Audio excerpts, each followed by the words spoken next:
రాజుగాడు ఇలాంటి కేక్ వస్తా అని జీవితంలో అనుకోనున్నాడు. అసలు మ్యాటర్ ఏంటంటే ఈ 70 కేజీలోడి బర్త్డే అనమాట ఈరోజు.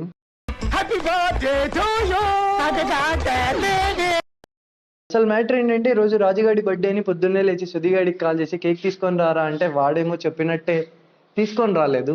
ఇంకా చేసేదేం లేక మళ్ళీ అందరం కలిసి బేకరీకి వెళ్ళిపోయి కేక్ తీసుకొని మేము కూడా కొన్ని కేక్స్ అయితే తినేసి కాలేజ్కి అయితే వచ్చేసాం.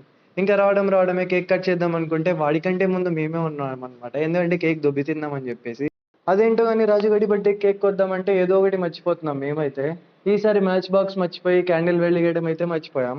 ఇంకా మా వాడేమో కేక్ చూసిన తర్వాత ఎక్స్ప్రెషన్ చూడండి వాడిది. ఇంకా రాజుగాడు ఆ కేక్ చూసిన తర్వాత ఆగుతాడా? అస్సలు ఆగట్లేదు అనమాట. ఫుల్గా దాని మీద దాడి చేసేస్తున్నాడు తిందాం తిందాం అని చెప్పేసి. నేను మాత్రం కాసేపు ఆగరా, కట్ చేసిన తర్వాత స్టార్ట్ చేద్దాం అంటున్నాను. ఎందుకంటే చాలా పెద్ద కేక్ తెచ్చాం కదా అందుకని చెప్పేసి. ఇంకా వాడు అలా కేక్ మీద కత్తి పెట్టాడో లేదో నేను దొబ్బుకొని వెళ్ళిపోయాను దాన్ని. అంత పెద్ద కేక్ కోసిన తర్వాత ఇంకా మేము అవుతాం వెంటనే మన క్యాంటీన్ తీసుకెళ్ళిపోయాం పార్టీ కోసం. వాడేమో అక్కడికి వెళ్ళాక మాకు ఇంకా పెద్ద సర్ప్రైజ్ ఇచ్చాడు, ₹1 చాక్లెట్ ఇచ్చి. దీన్ని తీసి ఎక్కడ పెట్టుకోవాలరా అంటే నోట్లో పెట్టుకో అన్నాడు. ఇది మీరు పట్టించుకోకుండా వెళ్ళే ముందు సబ్స్క్రైబ్ చేసుకోండి. Bye bye.